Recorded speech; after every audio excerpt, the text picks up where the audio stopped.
Okay, आप सबको बहुत बहुत नमस्ते और शुक्रिया आज आप इस बहुत ही महत्वपूर्ण सेशन में हैं। एक बार जोरदार तालियां सबके लिए। आपको पता होगा कि हमने ये सेशन 1 जुलाई को आयोजित किया था, लेकिन उस टाइम पे काफी ज्यादा बरसात थी, उसकी वजह से हमें थोड़ा सा डिले करना पड़ा। तो आज 20 जुलाई को हम ये वर्कशॉप लेंगे यहाँ पे। तो हम जोरदार ताली से हम स्वागत करेंगे आज के जो फैकल्टी है डॉक्टर मानसी, उनका हम स्वागत करेंगे। उसके साथ हमारे डॉक्टर नीता है, उनका भी हम स्वागत करेंगे, आपका भी स्वागत करेंगे। आज के जो फैकल्टी उनका मैं परिचय आपको देना चाहूंगा। डॉक्टर मानसी, उन्होंने डॉक्टरेट की है अप्लाइड बायोलॉजी में, masters in biochemistry, post graduate diploma in clinical research, diploma in nutrition and dietetics.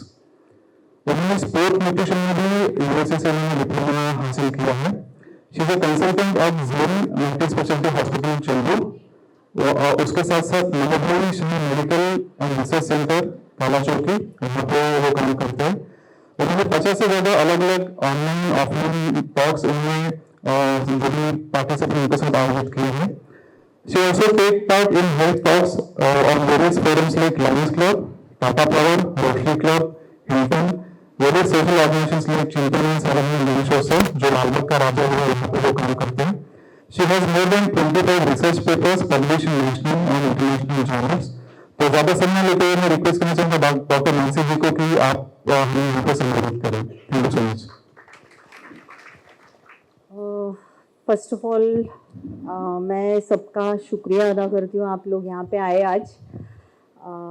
प्रगति केंद्र अपने मैनेजमेंट गोदरेज एंटरप्राइजेस ग्रुप को भी धन्यवाद देना चाहती हूँ कि मुझे ये अपॉर्चुनिटी दी कि मैं आप सबको संबोधित कर सकूँ इस बहुत महत्त्वपूर्ण विषय पे। मैं जनरली हिंदी मराठी इंग्लिश कॉम्बिनेशनमध्ये चालणार आहे का? तुम्हाला कसं पाहिजे? Best, okay fine. आणि माझे sessions, I like my sessions to be interactive, ठीक आहे? तर कारण मी 1 to 1 नुसतं असंच बोलत राहिले तर I will not understand also की तुम्हाला कितपत कळलेलं आहे, आणि आपला पेस पण मग आपल्याला तसं मेंटेन करता येतो। ओके, इथे ब्लड डोनेशन किती जणांनी केलेलं आहे? ओके, सो यहाँ पे बहुत कम हाथ उठे हैं ब्लड डोनेशन के। मैंने जब बात की तभी, क्या लगता है आपको कितना इम्पोर्टेंट है ब्लड डोनेशन? Very important. क्यों इम्पोर्टेंट है? सिर्फ एक सोशल कॉज है इसके लिए इम्पोर्टेंट है, या कुछ और भी रीजंस है जिसके वजह से इम्पोर्टेंट है? क्या लगता है आपको? इट्स ओके, अगर आप गलत भी हो तो भी चलेगा, लेकिन एटलीस्ट थोड़ा इंटरेक्ट करेंगे तो सेशन और अच्छा लाइवली हो सकता है। इसके लिए हम उसकी और थोड़ी सी कोशिश करते हैं। तो क्या लगता है आपको रिक्वायरमेंट? हॅलो, हां बोलिए। आपल्यामुळे आपण दुसऱ्यांचे प्राण वाचवू शकतो ना। ओके, सो अपन कायम म्हणतो रक्तदान ही श्रेष्ठ दान, सुना है ना हमने सबने। क्यों ये इतना इम्पोर्टेंट है? ऐसा नहीं है कि जब हम पे ही वो बात आए, हम पे ही बीतेगी तभी हम उस पे कुछ वर्क करेंगे या काम करेंगे। बहुत जरूरी है ये करना। और जब ब्लड डोनेशन के लिए ऐसा कभी किसी के साथ हुआ है यहाँ पे कि आप ब्लड डोनेशन करने गए और आपको भेज दिया वापस, चलो घर जाओ? क्यों भेज दिया? सबसे इम्पोर्टेंट फैक्टर जो चेक होता है जब आप ब्लड डोनेशन करने जाते हो, तो सबसे इम्पोर्टेंट फैक्टर है हीमोग्लोबिन। अभी हम हीमोग्लोबिन क्या है, क्या होता है हीमोग्लोबिन? लोग जनरल लैंग्वेज में बोलते हैं खून की कमी है, राइट? शरीर में खून की कमी है। एक्चुअली शरीर में खून की कमी होती है, उसको कहते हैं नहीं, ठीक है, हम देखते हैं हीमोग्लोबिन क्या है। ओके, सो बेसिकली हीमोग्लोबिन ये आयरन कैरी करने वाला एक प्रोटीन है, ठीक है? हमारे शरीर में आयरन होता है, उसको कैरी करने वाला उसमें आयरन कैरी करने वाला एक प्रोटीन है, ठीक है? और उसका क्या फंक्शन है? वो हमें एनर्जी देता है, हमारे ब्रेन फंक्शन के लिए इम्पोर्टेंट है, हमारी इम्यूनिटी के लिए इम्पोर्टेंट है, ठीक है? सो जनरली हम जो काम कर रहे हैं, हम सब कुछ ना कुछ काम करते हैं, राइट? तो वो हीमोग्लोबिन जो होता है वो इस सब चीजों के लिए इंपॉर्टेंट होता है। और वो बेसिकली क्या काम करता है, पहले मतलब सबसे इंपॉर्टेंट, आपको सबको पता है लंग्स में ऑक्सीजन फॉर्म होता है, ठीक है? सो लंग्स का जो ऑक्सीजन है वो सब शरीर के सब ऑर्गन्स तक कैरी करने का काम कौन करता है? तो हीमोग्लोबिन करता है। और हमारे शरीर में जैसा ऑक्सीजन है वैसा कार्बन डाइऑक्साइड भी है, तो कार्बन डाइऑक्साइड को वापस लंग्स तक लाने का काम भी कौन करता है? Okay, sorry. सो वो हीमोग्लोबिन वो काम करता है, ठीक है? नेक्स्ट, क्यों इंपॉर्टेंट है हीमोग्लोबिन हमारे शरीर में? क्यों इंपॉर्टेंट है? क्या क्या फंक्शन करता है, क्या क्या काम करता है? खून अगर कम है, खून की मात्रा अगर कम है, हीमोग्लोबिन की मात्रा अगर कम है शरीर में, तो क्या होता है? बराबर, सांस फूलती है। आप में से किसी को ऐसे हुआ है कि सांस फूलने लगी है? ओके। सेकंड, औरतों का सबसे प्यारा गहना बाल झड़ते हैं, हाँ? आपकी नाखून जो है वो ब्रिटल हो जाता है। ब्रिटल मतलब क्या? ऐसे निकालो तो नाखून निकल जाते, ठीक है? सो ये दो चीज तो बहुत कॉमनली हमने देखी हुई है, राइट? इसके अलावा बहुत बार ऐसे होता है ना, कुछ भी रीजन नहीं है लेकिन थक गए, बस थक गए, और फिर क्या लगता है, हम उसको नाम क्या देते हैं पता है? लेजीनेस, आलस। सो वो नेसेसरी नहीं है कि वो आप में शरीर में भरा हुआ आलस है, वो आपके हीमोग्लोबिन की मात्रा कम होने के वजह से भी हो सकता है।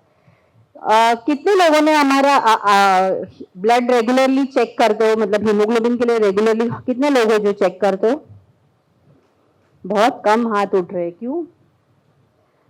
अच्छा, यहाँ पे कितने लोग हैं? मुझे पता है औरतों को अपना एज बताना अच्छा नहीं लगता है, लेकिन फिर भी पूछ रही हूँ, कितने लोग हैं यहाँ पे अबाउट द एज ऑफ 40? सो लगभग सब है। सो अगर आप लगभग सब लोग अबाउट द एज ऑफ 40 हो, तो हर एक को जरूरी है एटलीस्ट मिनिमम साल में एक बार तो आपका ब्लड टेस्ट करवाना चाहिए। क्यों करवाना चाहिए? आपण खूपशांना म्हणतो अज्ञानात सुख, पण याच्यात नसतं असं. You have to find out. तुम्हाला माहित पाहिजे की तुमचे पॅरामीटर्स जर हल्लेत, म्हणजे काय डिरेंज्ड म्हणतो आम्ही, पण जर ते वर खाली झालेले आहेत तर ते वेळीच सावध होण्यासाठी, वेळीच आपल्याला त्याच्यावर काम करण्यासाठी खूप महत्त्वाचं असतं की आपल्याला ते माहित पाहिजे. Okay, so very important.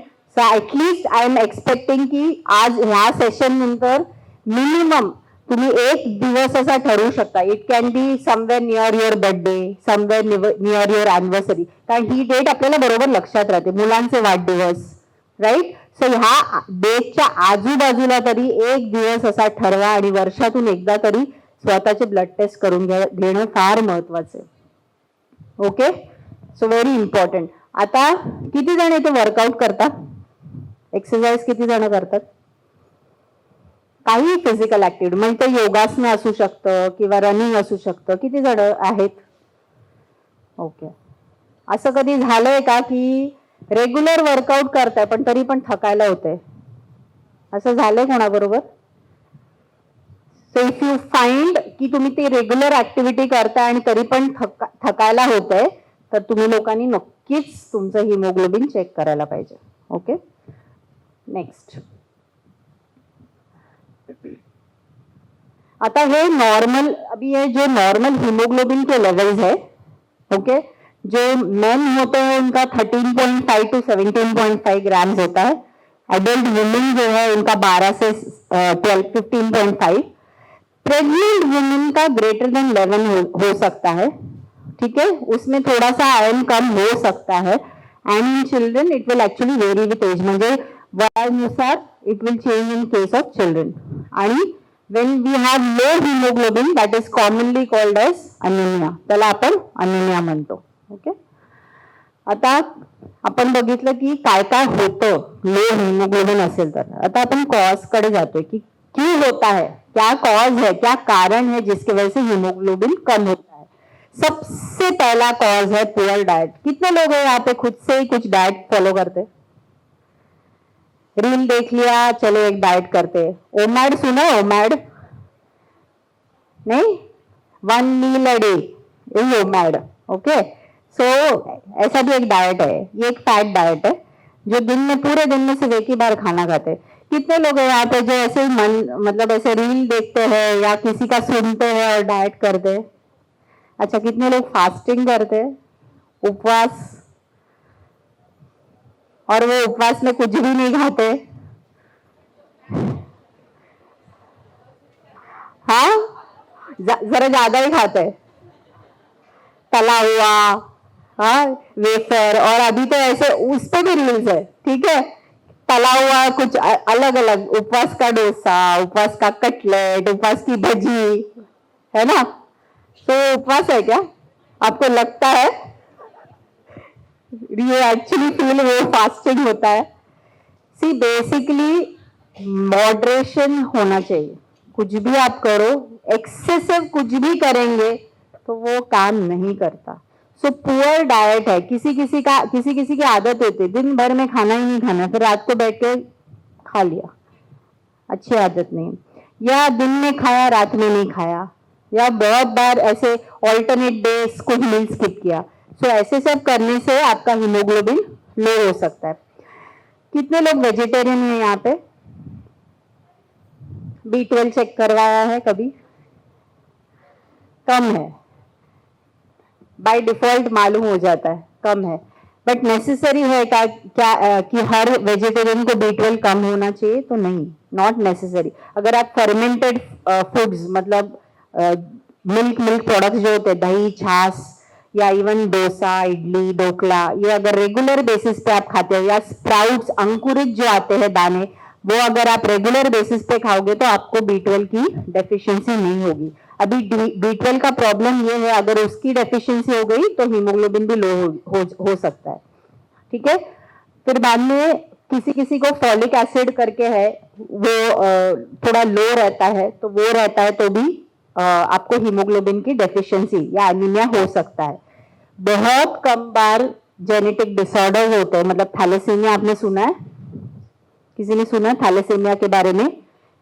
तो थैलेसीमिया में दो प्रकार होते हैं। एक माइनर होता है जो लोग रेगुलर एक्टिविटीज कैरी कर सकते हैं, और जो मेजर होता है, तो मेजर जो होता है उनमें आरबीसीज बनते ही नहीं है। सो इसके लिए उनमें खून बनता ही नहीं है। उनके लिए इनफैक्ट ये ब्लड डोनेशन बहुत जरूरी होता है, क्योंकि वो ट्रांसफ्यूज करते रहना पड़ता है, उनको हमेशा खून चढ़ाना पड़ता है। और अगर कोई है यहाँ पे जिसको हेवी ब्लीडिंग होता है, मेंस्ट्रुअल साइकिल्स में होता है किसी को यहाँ पे हेवी ब्लीडिंग? सिर्फ एक ही है, बाप रे, एक ही हाथ उठ रहा है। इट्स ओके, मतलब वो बहुत कॉमन है, किसी को होता है अगर, तो आपको चेक करवा लेना चाहिए, क्योंकि फिर आपका हीमोग्लोबिन ड्रास्टिकली ड्रॉप हो सकता है। ओके, सो बहुत जरूरी है कि वो देखना है आपको। और आयरन डेफिशिएंसी, बेसिकली ये सब कारण है जिसकी वजह से आपका हीमोग्लोबिन कम हो सकता है। नेक्स्ट, सिम्टम्स जो है उसमें सबसे पहला तो यहाँ पे किसी ने बताया था, सांस फूल रही है, अननेसेसरली कुछ भी नहीं किया लेकिन सांस फूल रही है। ओके, क्योंकि आपकी ऑक्सीजन कैरी करने की कैपेसिटी, क्षमता जो है वो कम है, शरीर की कम है, तो आपको हो सकता है। पुअर कॉन्सेंट्रेशन, कितने लोग हैं यहाँ पे कुछ बाहर वगैरह कुछ करते हो? क्या कभी ऐसे हुआ है कि रेगुलर काम कर रहे हैं लेकिन वो बहुत बार ऐसे होता है ना, भूलना शुरू हो गया है, ब्रेन फॉग होता है? क्यों होता है पता है? उनकी वापस हीमोग्लोबिन कम हो सकता है। अगर आपको रेगुलर आपका कोई काम चालू है, रेगुलर एक्टिविटी है, लेकिन फिर भी वो सडनली आपको लगता है कि अरे ये याद नहीं रहा, या कि कोई चीज हम रेगुलर एक जगह पे रखते हैं वो याद नहीं रहता है, तो वन ऑफ द रीजंस हो सकता है कि आपका हीमोग्लोबिन लो है। फिर बाद में चक्कर आना, किसी को होता है ऐसे बैठे बैठे चक्कर आ रहा है, या ऐसे गिडीनेस फील होता है? फिर खुद से हम क्या करते पता है, ORS ले लो, ग्लूकॉन डी पियो, ऐसे खुद ही कुछ नुस्खे फाइंड आउट करते। सबसे बेस्ट है कि पहला तो है हाइड्रेशन। यस, अगर हाइड्रेशन कम है, पानी कम पीते रहोगे तो भी हो सकता है, लेकिन अगर ये बार बार हो रहा है तो बहुत जरूरी है कि आप उसका जांच करवा लें, ठीक है। Next, now we come to iron rich foods. अभी इसमें ना दो कैटेगरी है, एक तो नॉन वेजिटेरियन सोर्सेज है और एक वेजिटेरियन सोर्सेज है। कितने लोग नॉनवेज खाते हैं यहाँ पे? Okay, most of you are eating nonveg. Boiled eggs कितने लोग खाते हैं? बहुत कम हाथ उठ रहे हैं, बहुत कम। हम सिर्फ ऑमलेट खाएंगे, हम अंडा खाएंगे तो उसको अच्छे से उसमें और बहुत सारा तेल डाल के, मिर्च नमक डाल के ही खाएंगे। अगर आप बॉइल्ड एग खाओगे तो उसका आपको न्यूट्रिशन वैल्यू मैक्सिमम मिलता है। सो बॉइल्ड एग्स प्रेफर करना चाहिए। सी, फूड है जो खाना है वो आप दवाई समझकर अगर खाना शुरू कर देंगे तो आपको पता चलेगा over a period of time दवाइयों की जरूरत बहुत कम हो जाती है। ठीक है, तो चॉइस हमारी है। मेडिसिन बहुत इंपॉर्टेंट है, लेकिन वो मैं हमेशा बोलती हूँ वो ना जुगाड़ का काम करते हैं। They are quick fixes. वो आपका जो रूट कॉज है प्रॉब्लम का वो सॉल्व नहीं करेगा। अगर उसमें आप बराबर पोषण नहीं दोगे, न्यूट्रिशन नहीं रखोगे, तो वो आपका काम आसान नहीं करेगा। ठीक है, और दूसरा बिगेस्ट एडवांटेज ये है कि अगर आप प्रॉपर इन्वेस्ट करोगे गुड फूड में, ठीक है, उसके साइड इफेक्ट्स नहीं होते। वेरएज हर मेडिसिन का साइड इफेक्ट होता है, ऐसा कोई मेडिसिन नहीं जिसका साइड इफेक्ट नहीं होता है, लेकिन अगर जरूरी है तो ऑब्वियसली हमको खाना पड़ेगा। सो हीमोग्लोबिन के जो सोर्सेस है, आयरन रिच फूड्स के जो सोर्सेस है वो दो प्रकार के हैं। ये हीम रिच फूड्स है, मतलब ये नॉन वेजिटेरियन सोर्सेस है जो बेटर एब्जॉर्ब होते हैं, जल्दी एब्जॉर्ब होते हैं। लेकिन इसका मतलब ये नहीं है कि वेजिटेरियन सोर्सेस नहीं है, वेजिटेरियन सोर्सेस भी है। इनफैक्ट उसकी लिस्ट थोड़ी और लंबी है। ओके, सो अगर आप लीन मीट मतलब चिकन खाते हो, फिश खाते हो, एग्स खाते हो, लिवर कलेजी जो होता है ना वो खाते हो, बट क्वांटिटी एकदम मॉडरेट होना चाहिए, बहुत ज्यादा मत खाइए क्योंकि उसमें फैट कंपोनेंट बहुत ज्यादा होता है। इसके लिए वो थोड़ा सा मॉडरेशन में ही खाना है। नेक्स्ट, अभी हम आते हैं नॉन हीम सोर्सेस और वेजिटेरियन सोर्सेस। अगर आप वेजिटेरियन सोर्सेस की लिस्ट देखोगे, लंबी चौड़ी लिस्ट है। आपके तिल है, रागी है, आपकी चिकपीस मतलब आपके चने छोले जो है वो रेगुलर बेसिस के अगर आप खाओगे तो आपको बहुत फर्क पड़ेगा। पालक, कितने लोग खाते हैं पालक? Perfect, so everybody should be eating spinach. Pumpkin seeds है। अच्छा, कितने लोगों को लगता है गुड़ खाने से मेरा हीमोग्लोबिन सही हो जाएगा? कितने लोग हैं? सुना तो है ना कभी कि गुड़ आयरन का बहुत अच्छा सोर्स है, बैठ के खाओ। ओनली गुड़ नहीं खाते हैं, उसके साथ कुछ खाना है वो बात भी है, लेकिन बहुत ज्यादा गुड़ भी नहीं खाना है। अभी मैं किसी को बता रही थी, शक्कर, गुड़, शहद ये सब बहन भाई है, कुछ भी ज्यादा नहीं खाना है। ठीक है, कोई तो बोलते रहता है ना कि शुगर नहीं खाना है, उसके जगह पे जैगरी डाल के खाओ, लेकिन इसका मतलब ये नहीं सब में जैगरी डालो और खाते रहो। ठीक है, यहाँ पे कितने लोग हैं जिनको गुजराती दाल पसंद है? गुजराती है तो उसमें सब में गुड़ डालने की आदत है। द थिंग इज सब मॉडरेशन में होना चाहिए। बहुत ज्यादा एक्सेस खाएंगे तो शरीर को वो हानि ही पहुंचाएगा, वो कुछ फायदा नहीं करेगा। सोयाबीन्स कितने लोग खाते हैं? सोया खाते हैं सब? Very good. अभी याद रखना है क्योंकि मैं ये सब ना बाद में पूछने भी वाली हूँ। और दूसरी बात ये है कि ये हम ये क्यों कर रहे हैं पता है?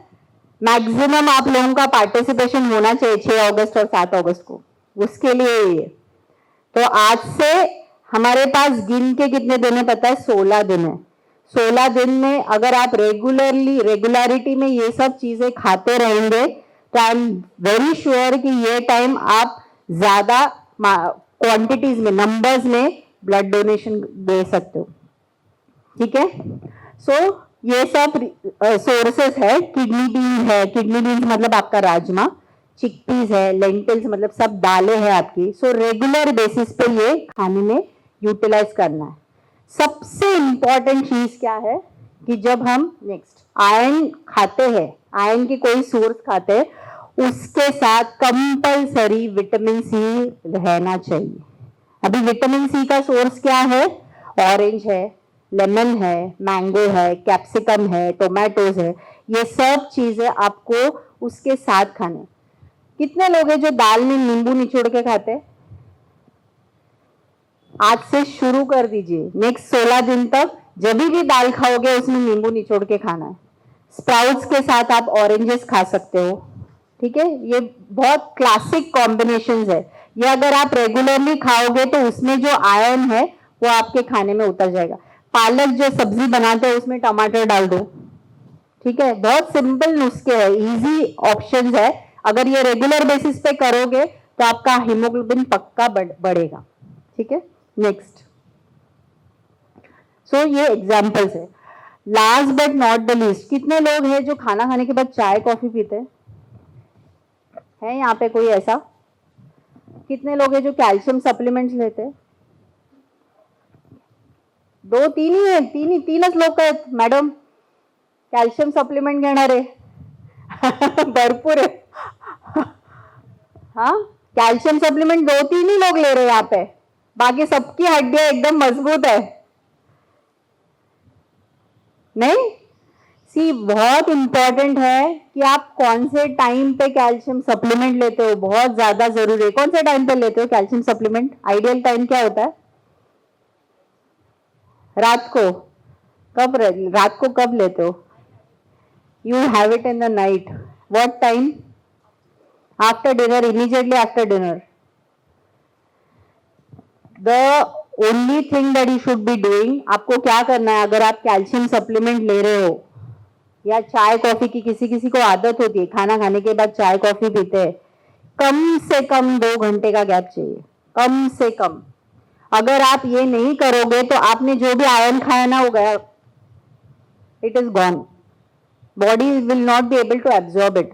तो ये याद रखिए कि अगर आपको दूध पीने की आदत है या आपको कोई ऐसी चीज खाने की आदत है जिसमें बहुत सारा कैल्शियम है, तो वो हमेशा आयरन का जो सोर्स है, जो हमने पूरा लिस्ट अभी देखा, उसके साथ कभी भी कॉम्प्लीमेंट नहीं करना चाहिए. इसके लिए बोलते हैं palak paneer is the worst combination. अगर आप रेगुलरली पालक खाते हैं लेकिन पालक पनीर ही खाएंगे, मत खाइए. ना आपको कैल्शियम के बेनिफिट्स मिलेंगे, ना आपके आयरन के सप्लीमेंट्स के बेनिफिट्स मिलेंगे. ठीक है, बहुत इंपॉर्टेंट है. नेक्स्ट, बहुत इंपॉर्टेंट है कि चाय, कॉफी, मिल्क या आप कोई भी कैल्शियम सप्लीमेंट ले रहे हो तो कम से कम कितना टाइम रखना है बीच में? 2 आवर्स. ठीक है, 2 आवर्स रखना है. नेक्स्ट, अगर हमको एक हीमोग्लोबिन फ्रेंडली प्लेट बनाना है तो क्या करना है? आधा प्लेट आपका सब्जी होना चाहिए, ठीक है. आधी 1/4 प्लेट आपके होल ग्रेन्स और 1/4 प्लेट आपके प्रोटीन्स होने चाहिए. अभी इसमें हमने देखा है कि आयरन रिच फूड्स है. आयरन रिच फूड्स क्या क्या एग्जांपल्स थे आपके? स्पिनच है, सोया है, रागी है, और क्या था? और राजमा था, और तिल. Very good. सो आप सब, आई एम वेरी हैप्पी, कोई सोया नहीं यहाँ पे. ये वेकअप कॉल था. ओके, सो बेसिकली हम लोग को ये देखना है कि हर मील में कोई ना कोई आयरन रिच फूड होना चाहिए और उसके साथ विटामिन सी बहुत जरूरी है. अभी उसके आगे एक पॉइंट है जो है हेल्दी फैट्स. ठीक है, फैट जरूरी होता है शरीर में. फैट्स खाना चाहिए कि नहीं खाना चाहिए? अभी कोई तो आपको बताएगा घी खाओ, फिर बोलेगा घी मत खाओ. क्या करना चाहिए? खाना चाहिए. क्यों खाना चाहिए? क्या काम करता है घी? टेस्ट देता है. खाने का टेस्ट, स्वाद बढ़ाता है. लुब्रिकेशन. ओके, और डाइजेशन इंप्रूव होता है. Very good. और आपका जो गट हेल्थ है, आपका जो पेट है ना, उसका लाइनिंग को ना वो ग्रीसिंग का काम करता है. सो आपका एब्जॉर्प्शन अच्छा होता है जनरली. और सबसे इंपॉर्टेंट न्यूट्रिएंट है पानी. कितने लोग हैं यहाँ पे जो पानी की मात्रा उनको लगता है कि बहुत पीते हैं, लेकिन एक्चुअली नहीं पीते? एक ही हाथ उठा है. अरे बी ट्रू टू योरसेल्फ. चलो, कितने लोग पानी कम पीते हैं? अच्छा, पानी कब पीना चाहिए? चलो अभी ऐसे पूछती हूँ मैं, कब पानी पीना चाहिए? सबसे बड़ा मिथ है ये, प्यास लगती है तभी पानी पीना चाहिए, ये सबसे बड़ी गलतफहमी है। जब आपको प्यास लगती है ना, आपका शरीर ऑलरेडी डिहाइड्रेटेड है, उसने अभी SOS कॉल शुरू कर दिया कि भाई अभी तो पानी पियो।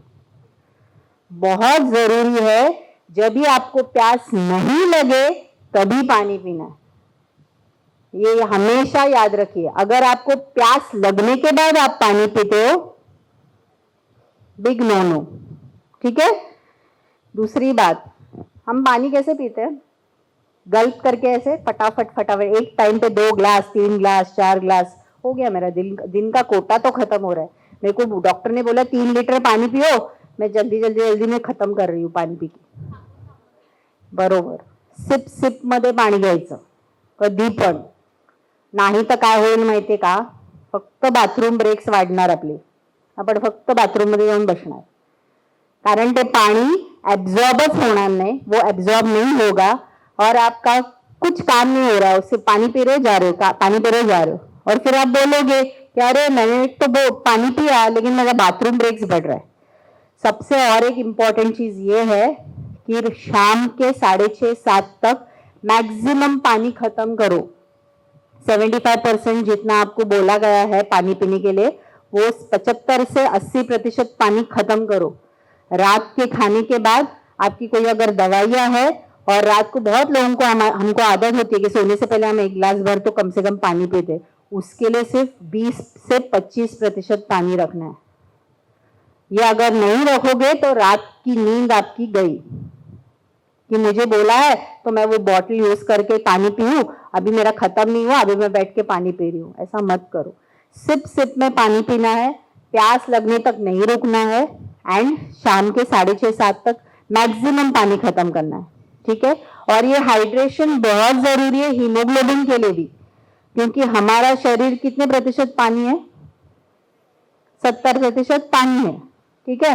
सो हर चीज जो बन रही है, हर एंजाइम, हर केमिकल जो आपके बॉडी में बन रहा है, शरीर में बन रहा है, सबको पानी चाहिए, और उसका हर एक का फंक्शनिंग के लिए पानी की जरूरत बहुत है। तो इसके लिए बहुत जरूरी है कि आप एडिक्वेट पानी पिए। नेक्स्ट, बेसिकली बैलेंस्ड मील्स खाना है। कितने लोग हैं जो ब्रेकफास्ट स्किप करते हैं? एक ही, 2, 3, 4, धीरे धीरे ऐसे क्यों हाथ उठा रहे हो? आराम से, प्यार से पूरा हाथ उठाओ। उसमें क्या है? नहीं खाते तो नहीं खाते, और रीजंस बहुत अलग अलग अजीब अजीब रीजंस होते हैं। टाइम नहीं मिलना तो एक चीज है, बोर होता है, अकेले बैठ के खाने में बोर होता है। ऐसे कितने लोग हैं? घर पे कोई नहीं होता नाश्ते के लिए, तो हम नाश्ता ही नहीं बनाते, खाते ही नहीं, या टिफिन में जो बना उसमें इतना सा बचा वो खा लिया। हाँ, वो मतलब वो गार्बेज में नहीं जाना चाहिए करके ये गार्बेज है। ऐसे कितने लोग करते? हाँ, मोस्टली सगळेच करतात। फुकट नाही घालायचं ना, मग मी थोडंसं एक्स्ट्रा बनवणार, मग तेच खाणार, तो माझा नाश्ता, असं नाही करायचं। आज मी एकच वाक्य सांगेन जे ना प्रत्येकाने लक्षात ठेवायचं, टिल इटर्निटी, म्हणजे till your last day of life, it is extremely important to be selfish when it comes to self health. आपल्या स्वतःच्या शरीराची जेव्हा गोष्ट वेळ येते तेव्हा प्रत्येकाने काय बनायला पाहिजे? स्वार्थी। खूप इम्पॉर्टंट आहे। अर्ध्या अधिक पेशंट जेव्हा हॉस्पिटल बेडवर असतात ना, तेव्हा मी त्यांना एकच प्रश्न विचारते, आज जे पेन आहे, सफरिंग आहे, जो त्रास होतोय तो कोणाला होतो? स्वतःलाच होतो। आजूबाजूचे तुमच्या बरोबर दे कॅन सिम्पथाइज, एम्पथाइज, अरे अरे का फार वाईट झालं, त्याच्या पलीकडे काय? ते दुखणं कोणाचं आहे? मग जर ते दुखणं तुमचं आहे तर त्याची काळजी घेणं सुद्धा कोणाची जबाबदारी आहे? स्वतःची। आणि आपण कायम म्हणतो ना की माझ्यावर हे अवलंबून आहे, ते अवलंबून, असं काही नसतं, पण आपल्याला असं वाटत असतं। पण जर ते तुम्हाला करायचं पण असेल, then you have to take care of self. आपको खुद की अगर आप केयर नहीं करोगे, औरों की क्या करोगे केयर? कर सकते हो क्या? नहीं कर सकते। ठीक है। एंड यहाँ पे मैक्सिमम मैंने देखा है अभी अबाउट एज ऑफ 40 है, तो आपको एवरीबडी इज आइदर पेरीमेनोपॉजल नहीं तो मेनोपॉजल, तो आपको बहुत सारे हेल्थ प्रॉब्लम्स आपको दिखाई देने लगते, सडनली दिखाई देने लगते। तो वो अगर आपको आपके बॉडी को कंडीशन करना है ना, गाड़ी पुरानी हो गई है, सर्विसिंग की जरूरत है, ज्यादा बार सर्विसिंग करना चाहिए। और वो सर्विसिंग मतलब क्या है, खुद का ख्याल रखना, ठीक है। ओके, रेगुलर हेल्थ चेकअप्स, इसलिए मैंने स्टार्ट में ही बताया था, एटलीस्ट एक दिन तय करो, कोई भी एक दिन डिसाइड करो साल में, जब भी आप रेगुलर हेल्थ चेकअप्स करवाओगे। और नींद, कितने लोग बराबर 7 घंटे सोते हैं यहाँ पे? अगर आप ऐसे आगे पीछे भी देखोगे तो आपको समझ में आएगा कि 50% लोग भी नहीं करते। जरूरी है कि नहीं है? क्यों जरूरी है नींद? क्या होता है? वीकनेस। ये तो यस, अंदरूनी आपका जो रिपेयर वर्क चालू है उसके लिए नींद बहुत जरूरी है। और वो रिपेयर वर्क कब हो रहा है? रोज हो रहा है। तो ऐसा नहीं है कि मैं हफ्ते में एक संडे आ रहा है तो सैटरडे को मैं मेरी नींद, संडे को मैं उठू ही नहीं। लोग करते हैं ना ऐसे, 12 बजे 1 बजे 2 बजे उठते करते हैं ना, और बाकी सब दिन 5 घंटा 6 घंटा सोना है। मत करो, कॉम्प्रोमाइज मत करो। रील्स थोड़ा कम देखो, नींद के लिए बहुत टाइम मिलेगा। मोबाइल थोड़ा कम करो यूसेज, बहुत टाइम मिलेगा सोने के लिए। It is just the question of priority. हम प्रायोरिटाइज अगर खुद पे खुद को करेंगे तो ही वो पॉसिबल, ठीक है। सो बहुत जरूरी है कि आपको वो करना चाहिए। डीवर्मिंग, अभी मैं कुछ आई एम वेरी श्योर कि डिस्पेंसरी में बहुत लोग जब जाते हैं उनको मैडम लिख के देते, डॉक्टर लिख के देते हैं डीवर्म करो, बहुत जरूरी है। अगर है प्रॉब्लम है तो करना है। And last but not the least, जैसे एंटीबायोटिक पॉप इन करते हैं ना लोग, मत करो। आयरन सप्लीमेंट तो बिल्कुल नहीं लेना है। अगर आपको आपके डॉक्टर ने नहीं बताया है तो प्लीज आयरन सप्लीमेंट मत लो। उसके साइड इफेक्ट्स ही ज्यादा है, इफेक्ट से ज्यादा साइड इफेक्ट ज्यादा है। तो अगर आपको जरूरत नहीं है तो आयरन सप्लीमेंट्स प्लीज मत लो, ठीक है। नेक्स्ट, बेसिकली अनीमिया कैसे प्रिवेंट करेंगे? आयरन रिच फूड्स खाना है, लेकिन उसके साथ विटामिन सी खाना है। आपका अगर हेवी साइकिल्स है, मेंस्ट्रुअल साइकिल्स है, तो उसका ट्रीटमेंट जरूर लेना चाहिए। रेगुलर स्क्रीनिंग करो और आपका डाइटरी डाइवर्सिटी बढ़ाओ। अभी डाइटरी डाइवर्सिटी मतलब क्या? हमारे पास बहुत सारी सब्जियां, बहुत सारे फल अवेलेबल है। हम सब सब्जियां खाते हैं? नहीं खाते। क्यों नहीं खाते? और क्यों खाना चाहिए? रादर चलो ऐसे पूछते हैं, क्यों खाना चाहिए? सब्जी वाले का धंधा बढ़ाने के लिए नहीं, फिर एक ही सब्जी खा खा के बोर होते हैं इसके लिए। एक्चुअली वो पार्टली राइट है। क्यों पता है आपको? आप जितना डाइवर्स सब्जियां खाते हैं उतना आपका गट बैक्टीरिया उतना डाइवर्स होता है, मतलब आपका डाइजेशन उतना अच्छा होता है। अच्छा, एक फन फैक्ट बता दिया आपको, हमारे शरीर में जितने सेल्स है ना उससे ज्यादा बैक्टीरिया है, ठीक है। सो हमारे पेट में जो बैक्टीरिया है वो हमारे नंबर ऑफ सेल्स से ज्यादा है। तो मतलब टेक्निकली हम ज्यादा, इंसान से ज्यादा बैक्टीरिया है। लेकिन वो बैक्टीरिया है ना, वो भी हमारी जैसा चूजी है।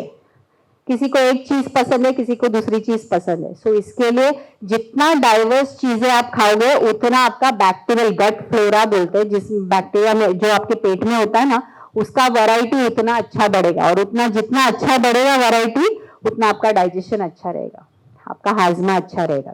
तो बहुत जरूरी है कि आपको डाइटरी डाइवर्सिटी फॉलो करनी है, okay. And last but not the least, obviously pregnancy है, स्पेसिफिक हेल्थ केयर्स है।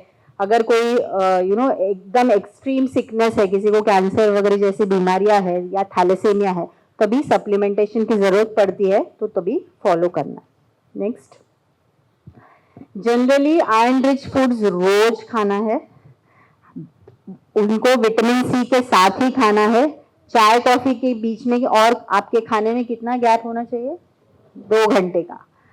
हीमोग्लोबिन रेगुलरली चेक करना है, स्पेशली अगर आपको पता है कि आपको एनीमिया है, लो हीमोग्लोबिन है, तो रेगुलर बेसिस पे आपको हीमोग्लोबिन चेक करना है। और अगर आप अच्छा आज खाओगे तो आपका कल ज्यादा सुनहरा होगा। नेक्स्ट, सो बेसिकली कम से कम 18 से 25 मिलीग्राम ऑफ डाइटरी आयरन होना चाहिए आपके खाने में, ठीक है। अगर आप सब फूड सप्लीमेंट जो आपने लिस्ट देखा, अगर आप रोज वो खाते हो तो ये आपका फॉलो हो जाएगा, ठीक है। लेकिन अगर किसी को सीवियर एनीमिया है, उसको दवाई की जरूरत पड़ेगी। नेक्स्ट, अभी कोई कोई टिप्स है। कास्ट आयरन के बारे में सुना है? कास्ट आयरन के जो बर्तन आते हैं उसमें अगर आप खाना बनाते हो तो आपका थोड़ा आयरन का इंटेक बढ़ता है, ठीक है, उसमें, क्योंकि वो उतरता है। सो इसलिए one of the tips is वो आप यूज कर सकते हो। और नींबू का रस निचोड़ते जाओ सब में, दाल में, सैलेड में, सब्जी में। अगर आप ग्रीन लीफी वेजिटेबल्स खाते हो तो आपको कम से कम हफ्ते में 4 से 5 बार कोई भी फॉर्म में खाना है। मतलब आप ब्रेकफास्ट के लिए यूज करो या लंच में यूज करो, डिनर में यूज करो, स्नैक्स में यूज करो, लेकिन आपको वो ऐड करना है। अगर आप बीन्स, लेंटिल्स, स्प्राउट्स खाते हो वो रोज खाना चाहिए, ठीक है। लीन मीट, फिश, एग्स, अगर आप एनिमल फूड्स मतलब नॉनवेज खाते हो तो ये चीजें खाना है। और कास्ट आयरन में अगर पॉसिबल है तो खाना बनाना शुरू कर दो, उससे आपका थोड़ा आयरन एब्जॉर्प्शन और आयरन इंटेक बढ़ जाता है। किसी किसी फूड्स में, स्पेशली स्पिनच, जो पालक होता है, पालक की सब्जी, उसका आयरन कंटेंट बहुत अच्छे से बढ़ता है अगर आप कास्ट आयरन में खाना बनाते हो। और 2 घंटे तक चाय कॉफी नहीं पीना है। और कैल्शियम सप्लीमेंट और आयरन सप्लीमेंट एक साथ मत लो, 110% ये नहीं करना है, ठीक है। नेक्स्ट, अगर एक हेल्दी प्लेट अगर हम देखते हैं तो ये ऐसा होना चाहिए, कोई भी प्रोटीन है, सब्जियां है, मैक्सिमम जितने पॉसिबल है वैसे आप सब्जियां ऐड कर सकते हो। होल ग्रेन्स है, होल ग्रेन्स में भी हम रोटेशन के हिसाब से खाना खाएंगे। कभी आपने मिलेट्स यूज किया, मतलब नाचनी हो गया, जवार हो गया, कभी ओट्स हो गया, रोटी के लिए होल व्हीट यूज किया, कभी राइस यूज किया, तो अलग अलग चीजें आप यूज कर सकते हो। और रोज एक विटामिन सी वाला फ्रूट होना चाहिए, ठीक है। वो टमाटर हो सकता है आप खाने में अगर यूज कर रहे हैं, मतलब आपके सैलेड में यूज कर रहे हैं, नींबू हो सकता है, ऑरेंजेस हो सकते हैं, मौसम्बी हो सकता है, कुछ भी, कैप्सिकम हो सकता है। तो ये आपको रोज खाना है।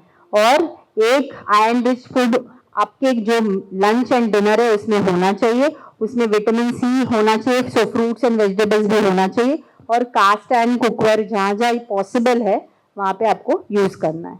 नेक्स्ट, टी एंड कॉफी नहीं पीना है। सबसे इंपॉर्टेंट, सेल्फ मेडिकेशन प्लीज मत करो। ओवर द काउंटर कभी भी कुछ भी दवाई नहीं लेना है। एंड सिर्फ गुड़ पे मत रहो। Good is good but not so good, okay. So गुड़ है लेकिन बहुत ज्यादा वो आयरन नहीं दे रहा है, तो सिर्फ गुड़ खा के मेरा एनीमिया ठीक हो जाएगा ऐसे सोचना बंद कर दो। और एवरी मील, हमारे पास आज कितने डेज बाकी है? हमारे पास 16 डेज। सो आपके पास हर रोज हर मील में अपॉर्चुनिटी है आपका, आप हीमोग्लोबिन बढ़ा सकते हो। तो ऐसे सोच के अगर आप चलोगे, हम लोग बहुत विजुअल लोग हैं, ठीक है, हमको जो दिखता है ना वो ज्यादा अच्छे से समझ में आता है। कैलेंडर यूज करो, टिक मार्क करो कि आज मैंने इसमें यूज किया, उसमें यूज किया, लंच में यूज किया, ब्रेकफास्ट में यूज किया। अगर आप ऐसे करते रहोगे तो आई डोंट नो, अगर आपका हीमोग्लोबिन अच्छा हो गया तो आप यही टाइम डोनेट कर सकते हो, नहीं तो एटलीस्ट आपकी सेहत तो अच्छी ही होगी। सो it is a win win situation, so please think about it. Next, थोड़ा ब्लड डोनेशन के बारे में भी बात करेंगे। सो बेसिकली जो हम खुद अपने मतलब इच्छा से, स्व इच्छा से जो करते हैं डोनेट, वो ब्लड डोनेशन, ठीक है। कोई फोर्स कर रहा है हमको नहीं करता है। So blood donation basically is a voluntary process. अभी अगर आप देखोगे कि एक यूनिट है आपका, एक जो पैक्सेल वॉल्यूम हम बोलते हैं, तो एक यूनिट अगर हम लेते हैं ब्लड का, तो उसके 3 पार्ट्स होते हैं, उसको 3 पार्ट्स में डिवाइड करते हैं और बहुत सारी जानें बचती है उसके वजह से। तो पहले पहले ऐसे होता था कि होल ब्लड देते थे, अभी हमारे पास टेक्निक्स है जिसके वजह से वो ब्लड डिवाइड होता है और जिसको जिस चीज के मतलब किसी को अगर सिर्फ प्लेटलेट चाहिए या किसी को सिर्फ प्लाज्मा चाहिए तो वो डिवाइड करके सिर्फ उतना ही देते हैं या आरबीसी। ठीक है, नेक्स्ट क्यों इम्पोर्टेंट है, बहुत सारे रोड ट्रैफिक एक्सीडेंट्स होते हैं, ठीक है, किसी किसी को मेजर सर्जरीज होता है, किसी किसी को हेल्थ इश्यूज है जिसकी वजह से खून चाहिए होता है। So the least we can do is try and do some blood donation so that वो सेफेस्ट सोर्स होता है, क्योंकि यहाँ पे ब्लड चेक होता है ना। सो इमरजेंसी में अगर किसी को लगता है और पता होगा सोर्स अच्छा है तो फिर बहुत इंपॉर्टेंट है और वो आपको हेल्प करता है। और अगर आपको पता है थैलेसेमिया और सिकल सेल डिसीजेस में भी ब्लड डोनेशन की बहुत जरूरत होती है। सो अगर आप रेगुलरली ब्लड डोनेट करते हो तो बहुत यूजफुल होता है। कितनी बार ब्लड डोनेट कर सकते हैं साल में, किसी को आइडिया है? 6 months, minimum is 3 months, लेकिन ideally they say 3 months but you can go up to 6 months, but at least minimum साल में एक बार करेंगे तो अच्छा है। क्यों अच्छा है? खुद के लिए क्यों अच्छा होता है? एनी आइडिया क्यों ब्लड डोनेशन अच्छा होता है? आपके खुद का क्या जी? यस, आपका फ्रेश ब्लड रीजनरेशन, आरबीसी का रीजनरेशन जो है कितने दिन में होता है? नया आरबीसी जो आपके शरीर में बनता है वो 90 डेज में डिस्ट्रॉय हो जाता है, 3 months में वो डिस्ट्रॉय होता है। इसके लिए 3 months का गैप मिनिमम बोलते हैं। और बहुत इंपॉर्टेंट है कि हम खुद को भी एक्टिव फिजिकली रखने के लिए भी वो यूजफुल होता है। इसके लिए बहुत जरूरी है कि हम ब्लड डोनेशन करें। नेक्स्ट क्राइटेरिया है ये 18 to 65 ईयर्स जनरली होता है, हर एक कंट्री का थोड़ा अलग है, लेकिन यहाँ पे 18 to 65 ईयर्स के बीच में करते हैं। मिनिमम 45 to 50 kgs वेट होना चाहिए, आपका जनरल हेल्थ अच्छा होना चाहिए और हीमोग्लोबिन नॉर्मल होना चाहिए, एक्टिव इन्फेक्शन नहीं चाहिए। और आपको सबको पता है कि स्क्रीनिंग होता है, उसके बाद आप ब्लड डोनेशन कर सकते हो। नेक्स्ट किसने नहीं करना चाहिए? कि कोई है टैटू वाला शौकीन है यहाँ पे? टैटू का शौकीन कोई नहीं? ओके, सो अगर आपने रीसेंट टैटू या पियर्सिंग कुछ किया है तो नहीं कर सकते हो, या आपको कोई इन्फेक्शन है, बुखार है तो नहीं कर सकते हो। और कॉमनेस्ट रीजन है लो हीमोग्लोबिन। तो आप अगर आप सर्टेन मेडिसिन भी लेते हो तो आपको अवॉइड करने को बोलते हैं। ठीक है, अभी मिथ्स वर्सेस फैक्ट, बहुत लोगों की, कितने लोगों ने एक्चुअली दिया है यहाँ पे ब्लड? ओके, तो आपको वाउच कर सकते, बता सकते, ठीक है, कि प्रिक जो है वो बहुत पेनफुल होता है क्या? कुछ पेनफुल नहीं होता। ठीक है, मैं तो यहाँ पे ब्लड डोनेट करके ड्राइव करके भी गई हूँ घर। So it is very easy, you become temporarily weak. ठीक है, चाय बिस्किट पीते हो, खाते हो ना उसके बाद। So most healthy people will recover quickly and it is a myth that women cannot donate. बिल्कुल नहीं, ऐसा बिल्कुल नहीं है। Women can also donate provided आपका हीमोग्लोबिन सही है। And कितने लोगों को लगता है ब्लड डोनेशन से वेट लॉस होता है? लगता है ना, थोड़ा थकावट आ गया, थोड़ा डिजीनेस आ गया, खून कम हो गया, ऐसा कुछ लगता है? तो अगर वो रीजन लेके जा रहे हो तो नहीं, प्लीज, नहीं होता है, वेट लॉस नहीं होता है। ओके, बिफोर डोनेशन क्या क्या करना चाहिए? जैसे हमने अभी डिस्कस किया, ग्रीन लीफी वेजिटेबल्स है, लेंटिल्स एंड बीन्स है, लीन मीट है, खजूर है, रेसिन्स है, सिट्रस फ्रूट्स है, ये सब आपको रेगुलर बेसिस पे लेना है। और जैसे मैंने एक्सप्लेन किया, पानी बहुत इंपॉर्टेंट है। और अगर आपने फास्टिंग स्पेशली पहले किया रहेगा तो आप डोनेट नहीं कर सकते, और अल्कोहल नहीं चलता है। तो ये चीजें हैं जो बिफोर डोनेशन है। एंड आफ्टर डोनेशन क्या करना चाहिए? आपको सिर्फ ज्यादा पानी पीना है। The only thing that is being removed from the body is आपका फ्लूइड्स निकल जाता है, इसके लिए ज्यादा पानी पीना है। लेकिन फ्लूइड्स के चक्कर में ज्यादा चाय कॉफी नहीं पीना। चाय और कॉफी आपके शरीर को डिहाइड्रेट करता है, तो वो अवॉइड करना सबसे अच्छा है। उससे अच्छा नींबू का पानी पियो, छाछ पियो, कोकम शरबत है, आंवला शरबत है, ये आप पी सकते हो post your blood donation drive. और बैलेंस्ड मील खाना है, और सिर्फ उस दिन स्ट्रेनियस एक्सरसाइज नहीं करना। अगर आप वर्कआउट वगैरह करते हो, हैवी वेट्स उठाते हो, तो वो उस दिन के लिए सिर्फ अवॉइड करना है, ठीक है। What are the benefits?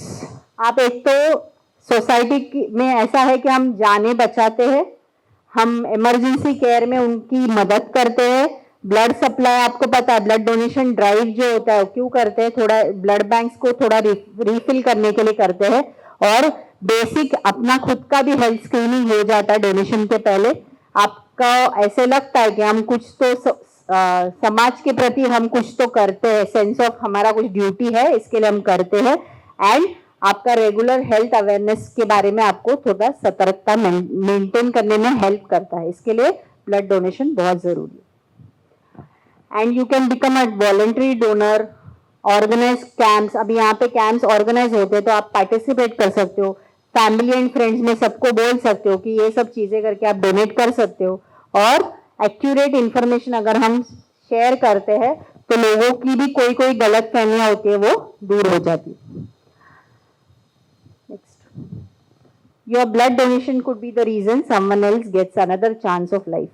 So we don't know, हमको पता नहीं, किसी अननोन व्यक्ति का हम नोइंगली अननोइंगली भला करेंगे ऐसा सोच के भी अगर आप करते हो तो भी आपके लिए भी वो फायदेमंद होगा।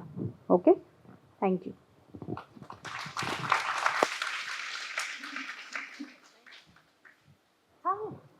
Thank you so much ma'am. यहाँ पे मुझे लगता है बहुत से लोगों के मन में सवाल भी रहेंगे, तो हम कुछ सवाल ले सकते हैं, अभी हमारे पास समय है। हमने सेशन टाइम पे ही शुरू किया है सो दैट स्कूल का जो वक्त है उसको ध्यान में रखते हुए कोणाला काही प्रश्न असतील, तुमचा प्रश्न कुठलाही बेसिक असू शकतो। यहाँ पे कोई हमें जज नहीं करेंगे कि मेरा सवाल बेसिक है या थोड़ा सा कॉमन हो सकता है।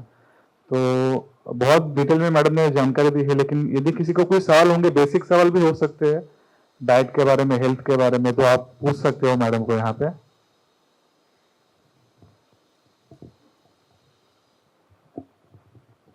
किती फळं आणि किती काही खाल्लं किंवा आपण सांगितलं डॉक्टरने डायटिशियनने केलं की हे खाल्ल्याने वाढेल ते वाढेल, पण तरी सुद्धा जर रक्त वाढत नसेल तर मग काय करायचं?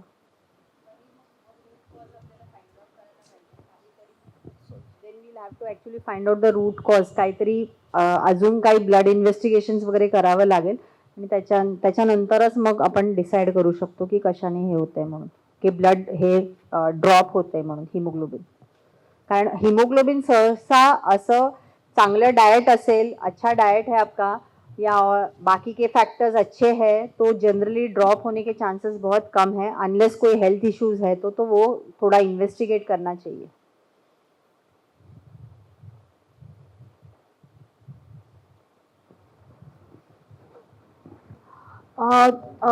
कॅल्शियमचे टॅबलेट्स आपण घेतो तर आपल्याला स्टोनचा प्रॉब्लेम होतो का जर खूप रोज घेतले तर?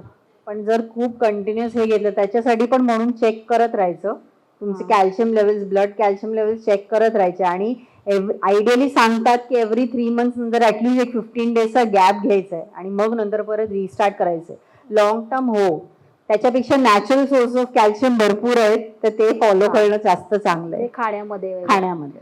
आणि मॅडम आपण जे रोज तेल आपण घरी जेवणासाठी वापरतो त्याच्यामध्ये समजा आपण सफोला वापरत असेल तर त्याच्यात चेंजेस करायचे का? हो, एव्हरी 6 मंथ्स ऑइल चेंज करायचं। जर if you read the food label, त्याच्या मागे जो न्यूट्रिशन का लेबल होता है ना उसके पीछे हर तेल के पीछे रहता है, तो अगर आप देखोगे किसी में विटामिन ए ज्यादा है, किसी में विटामिन के ज्यादा है, किसी में विटामिन ई ज्यादा है, तो अगर हमको बेस्ट बेनिफिट चाहिए तो आइडियली एवरी 6 मंथ्स आपको अपना ऑयल चेंज करना चाहिए। ब्रांड एटलीस्ट चेंज करो, मतलब लाइक नेम नहीं चेंज करेंगे तो भी चलेगा, लेकिन एक सनफ्लावर में भी हमारे पास बहुत सारे ऑप्शंस हैं, राइट। सो अलग अलग ब्रांड के जब कंपनी आता है नया ये करके तो उसमें अलग अलग उसमें ये होता है, बेनिफिट्स होता है, इसके लिए 6 मंथ्स में एक बार चेंज करना चाहिए।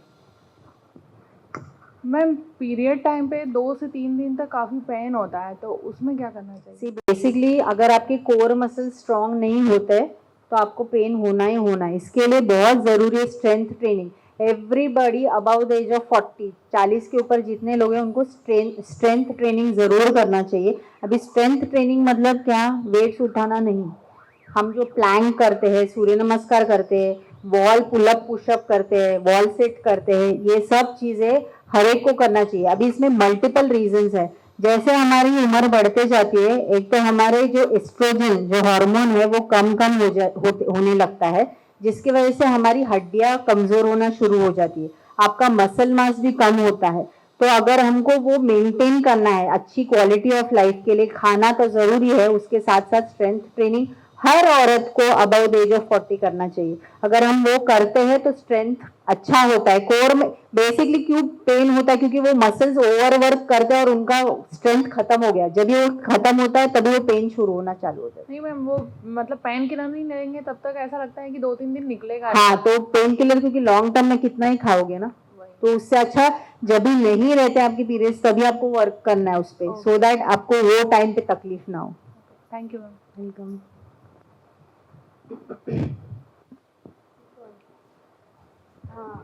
मशरूम के बारे में कुछ, हाँ बोलिए ना।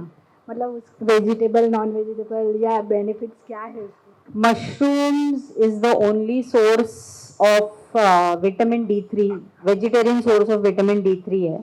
ठीक है, अभी मशरूम के लिए एक अच्छा टिप बताती हूँ। जब भी हम लाते हैं ना मार्केट से मशरूम, अच्छे से धोना है उसको, और हमारी खिड़की जहाँ पे धूप आती है वहाँ पे उसको आधा घंटा छोड़ दो। सूरज की जो किरणें होती है वहां से विटामिन D3 मशरूम स्पंज की तरह एब्जॉर्ब करता है। उसके बाद अगर हम कुक करते हैं तो वो विटामिन D3 हमको भी मिलता है। मॅम हेअरफॉलसाठी काय कॅल्शियम वगैरे काय? आयर्न कमी असेल तर, आत्ताच मी सांगितलं होतं ना, आयर्न कमी असेल तरी पण हेअरफॉल होऊ शकतो। हेअरफॉलसाठी भरपूर मल्टिपल रिझन्स आहेत। कांदा खात राहायचं रेग्युलर बेसिसवर, आणि थोडं जेनेटिक्सवर पण असतं हेअर, सो मेंटेनन्स व्यवस्थित ठेवलं तरच ते व्यवस्थित राहणार। बट आयर्न रिच फूड जर खाल्ले तर ते केसांसाठी खूप चांगलं असतं। म्हणजे पालक आहे, डाळिंब आहे किंवा खजूर आहे, हे सगळं रेग्युलर बेसिसवर खात राहायचं। मॅडम विटामिन डी साठी काय आहे? विटामिन D3 साठी जर Sunlight. तुम्ही, हाँ तो अर्ली मॉर्निंग सनलाइट आहे, पण आपल्याकडे अनफॉर्चुनेटली इन मुंबई हर 4 लोगों में से एक रहता है जिसको विटामिन D3 की कमी होती है, डेफिशिएंसी होता है, क्योंकि हमको अच्छी धूप मिलती ही नहीं।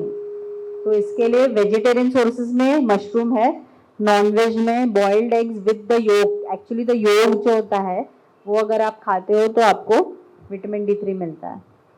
बाकी फोर्टिफाइड रहता है थोड़ा सा विटामिन, म्हणजे ऑरेंजेस में थोड़ा सा विटामिन D3 है, एंड बाकी आपके जो ब्रेड्स एंड मिल्क आता है उसमें थोड़ा फोर्टिफिकेशन करते हैं, लेकिन वो बहुत ज़्यादा नहीं होता। लेकिन आइडियली हर एक को विटामिन D3 और कैल्शियम चेक करवाना चाहिए, क्योंकि D3 सिर्फ हड्डियों का मतलब स्ट्रेंथनिंग में काम नहीं करता है। आपको थोड़ा टायर्डनेस अगर लगता है, लिथार्जी लगता है, बहुत चिड़चिड़ापन होता है, तो वो सब विटामिन D3 डेफिशिएंसी की वजह से भी हो सकता है। हल्ली मार्केटमध्ये रिफाईंड तेलच मिळतात आणि रिफाईंड धान्य मिळतात, तर ते म्हणजे वापरायचे का काय असं?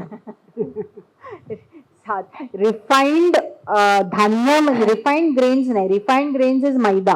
Basically maida is a example of refined grain, तर ते तर नक्कीच वापरायचंच नाहीये। जितकं अवॉइड करता येईल तितकं अवॉइड करायचं। रिफाइंड ऑइल्स प्रत्येकाचं हे आहे, जर तुम्हाला सोर्स माहिती असेल तर तुम्ही कोल्ड प्रेस्ड ऑइल्स वापरू शकता, पण सोर्स नसेल माहीत तर मग जे ऑप्शन आहे, बिकॉज अदरवाईज ऑल्सो ऑइलचं कन्झम्पशन थोडं कमीच ठेवायचं। हा, पण ते राईस हे पॉलिश राईस मिळतात ना, हां, तर मग पॉलिश राईस वापरले तर चालतंय का? डिपेंड्स। आता तुम्हाला जर ब्राऊन राईस आवडत असेल, आयडियली रेड राईस, ब्राऊन राईसचं एकतर कुकिंग टाइम जास्त असतं आणि त्याचं टेस्ट प्रत्येकाला आवडत असं नाहीये। सो आपण मग जनरली लोक असं असोसिएट करतात, नाही बाबा हे ना चिकन बरोबरच चांगलं लागतं, हे फिश बरोबरच चांगलं लागतं, हे असं आपल्या एका ह्याच्यामध्ये बसलेलं आहे। आयडियल वे, जर तुम्ही असंच डायरेक्टली अनपॉलिश नाही ग्रेन्स खात आणि घरी जर तुम्ही डोस्याचं इडलीचं बॅटर बनवता तर त्याच्यामध्ये नक्कीच वापरू शकता, की जेणेकरून तुम्हाला तेवढं तरी त्याचे बेनिफिट्स मिळतील।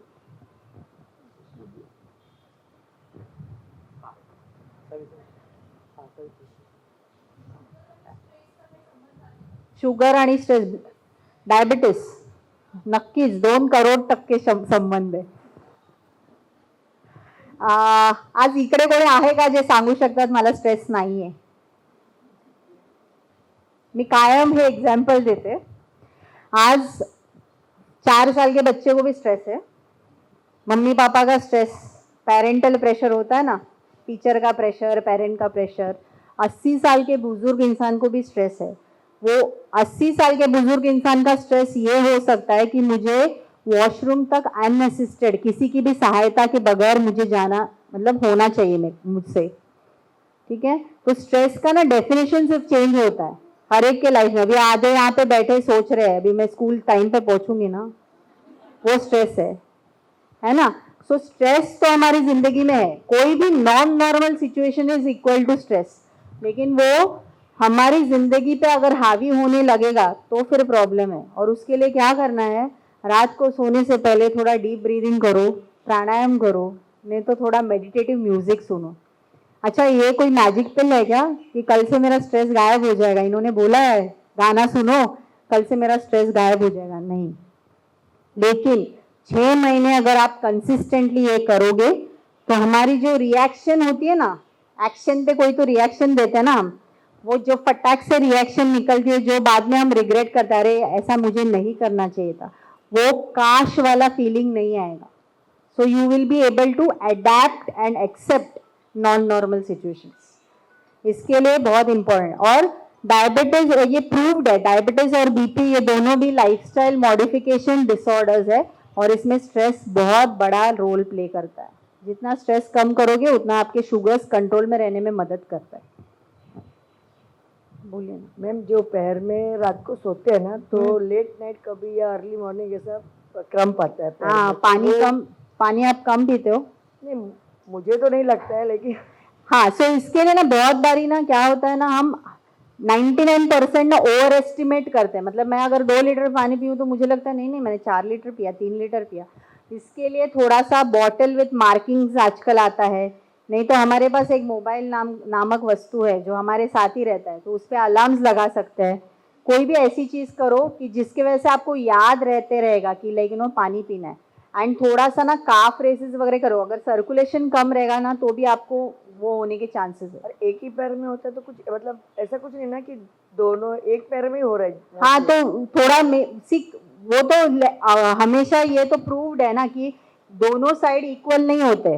लाइक लेफ्ट अगर आपका स्ट्रांग है तो राइट वीक हो सकता है. सो एक साइड वीक हो सकता है, इसकी वजह से सर्कुलेशन उसमें कम हो रहा है. इसकी वजह से नींद मतलब डिस्टर्ब होती है. हाँ, तो थोड़ा काफ रेसेस करके देखो. काफ रेसेस करते हैं ना हम लोग, वो करके हाँ. देखो आप. Okay, thank you. मॅडम, जे बाजारात आजकाल मल्टीव्हिटॅमिन्स प्रकार आलाय हा. डोळ्यांचा, हा. त्याच्याविषयी थोडीशी माहिती सांगा. मार्केटमध्ये जे आलंय ते जर तुम्हाला खरोखर गरज असेल तर खावं, नंबर 1. जर तुम्हाला डॉक्टरने प्रिस्क्राईब केलं असेल, आणि ते फक्त आणि फक्त तेव्हा खायचं जेव्हा तुम्ही सगळ्या भाज्या सगळी फळं खात नसाल तर, नाहीतर त्याची अशी काही आवश्यकता नसते. Not necessary. कुठे जिथे स्पेसिफिक केसेसमध्ये पाहिजे असेल तरच घ्यायचं, नाही तर नाही घ्यायचं. हॅलो मॅम, मला विचारायचं होतं, सकाळी उठल्यावर तळपाय खूप दुखतात, हे कॅल्शियम डेफिशियन्सी असेल, व्हिटॅमिन D3 डेफिशियन्सी खूप असेल, दुखतात थोडा वेळ आणि मग नंतर हळूहळू बरं वाटायला हा, मग ते प्लांटर फसायटिस वगैरे असेल तुम्हाला, प्लांटर फसायटिस वगैरे, म्हणजे बेसिकली ना ते मुवमेंट रेस्ट्रिक्ट होतं. तर त्याला वर्कआउट करायचं आणि तुमचं व्हिटॅमिन D3 आणि कॅल्शियम तुम्ही चेक करून घ्या एकदा. थँक्यू.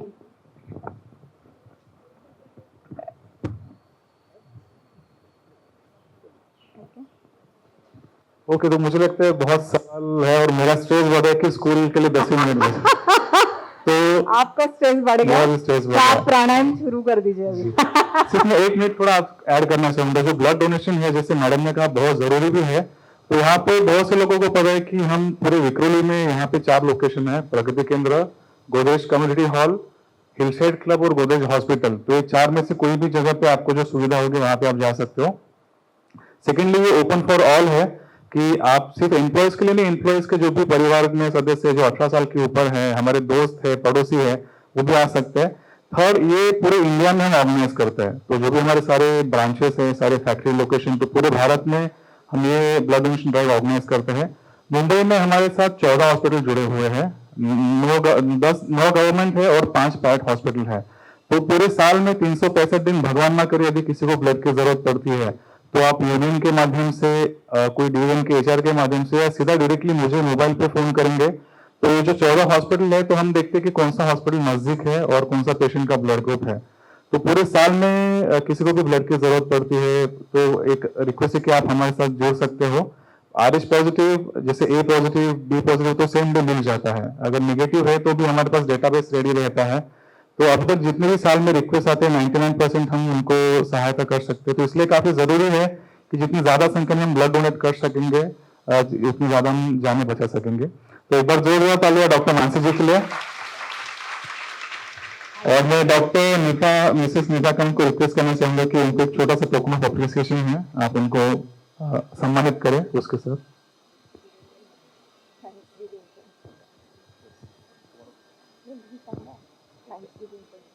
यस। और गोदरेज एंटरप्राइजेस ग्रुप प्रगति केंद्र के माध्यम से और आप सबके माध्यम से हम मैडम को थैंक यू कहना चाहेंगे कि उन्होंने समय निकल के यहाँ पे हमारे साथ जुड़े हैं।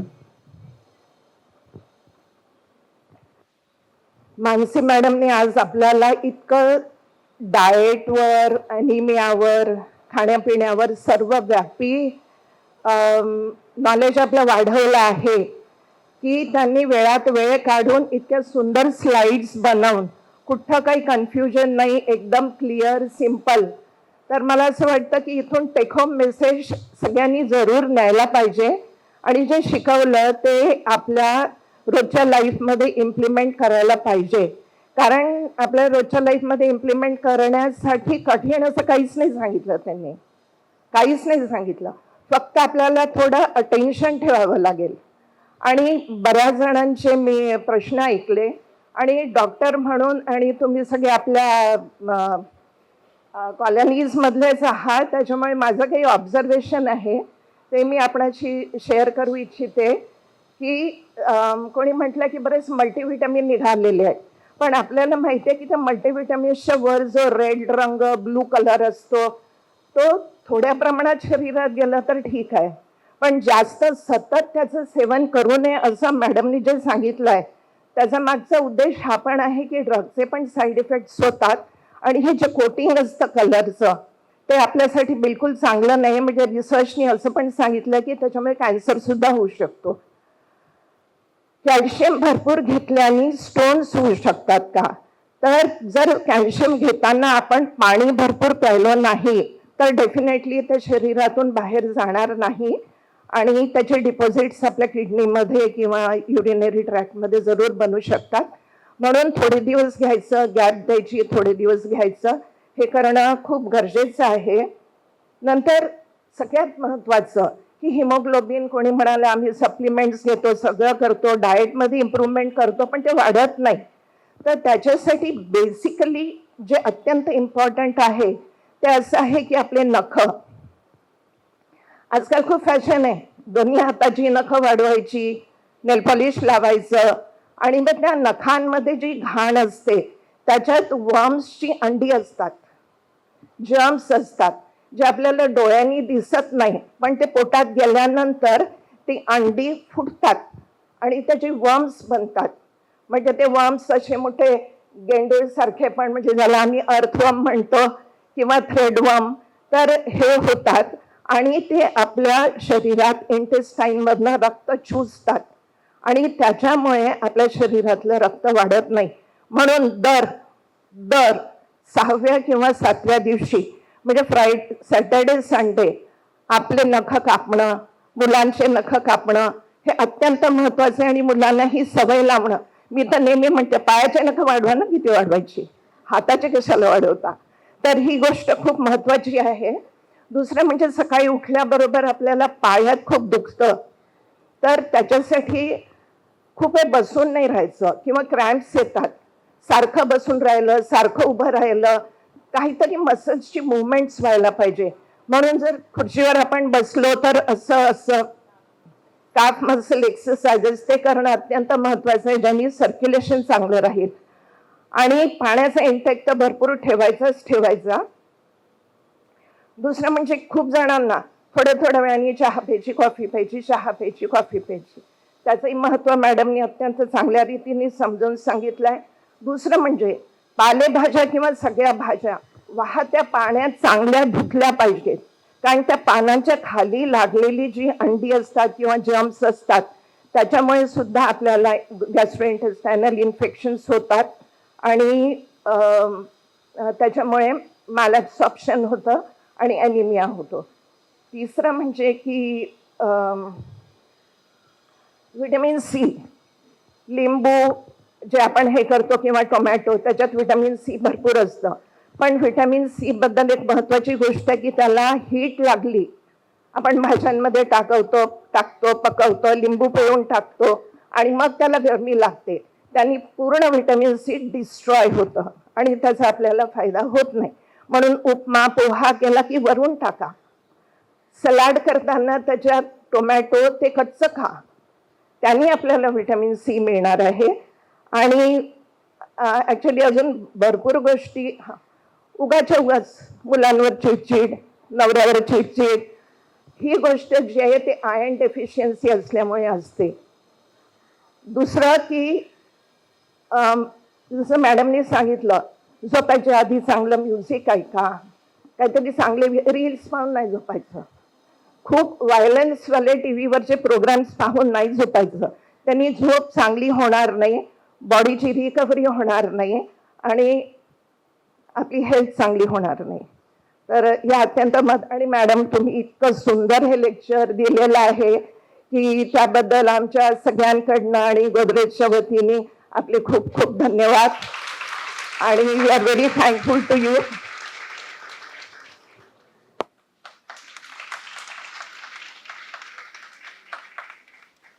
Hello thank you so much ma'am, thank you so much Mrs Smita madam.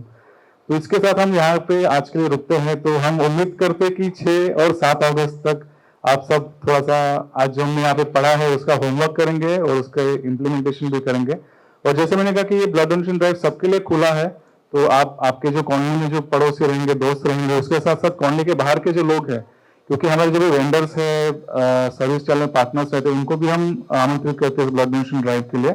और जैसे ड्राइव सिर्फ 2 दिन का है, लेकिन बाकी के 365 दिन इसका हमें सबको, भगवान ना करें ऐसी नौबत आए, लेकिन 365 दिन हमको इसका लाभ होने वाला है. तो प्रगति केंद्र के माध्यम से मेरी आपसे रिक्वेस्ट रहेगी कि ब्लड डोनेशन के लिए आप ज्यादा संख्या में पार्टिसिपेट करें और ओवरऑल आपके हेल्थ के लिए जो भी हमने यहाँ पे आज अच्छी चीज सीखी है उसका आप पालन कर सकते हो. Thank you so much. Thanks for coming.